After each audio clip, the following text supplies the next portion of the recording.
Gemeente, die preek vir komende Sondag handel oor die opstanding van ons Here Jesus. Dit is so wonderlik dat die graf hom nie kon vashou nie. Die graf was leeg. Die liggaam waarin hy geleef het opgestaan uit die dood.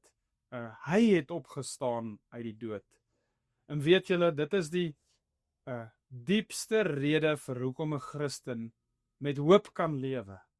Dit maak nie saak wat die lewe met ons maak nie, maak nie saak hoe moedeloos ons soms kan wees nie en hoe min hoop mens kan hê nie. Die feit dat daai graf leeg was, is die rede hoekom ek kan opstaan en aangaan en elke dag vir die Here leef. Ons sal Sondag tydens die oggenddiens kyk, wat is die betekenis van Christus se opstanding, baie spesifiek vir 3 tye in 'n gelowige se lewe. Ons wil kyk wat is die betekenis van die Here se opstanding nou reeds vir ons in hierdie lewe. En tweedens, wat is die betekenis van sy opstanding vir wanneer ons gesterf het en ons siele by die Here is?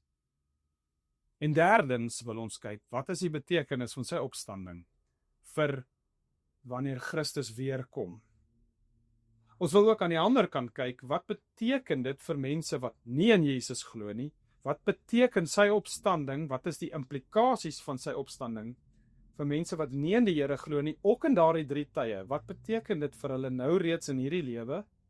Wat beteken dit die oomblik as hulle te sterwe kom? En wat beteken dit met die wederkoms van Christus as die finale oordeel plaasvind? So gemeente, ek wil julle aanmoedig om nou reeds ons teks vir Sondag te gaan lees. Matteus 16 vers 1 tot 8 oor die opstanding van ons Here Jesus. Sien jou DV Sondagoggend 9 uur in die erediens.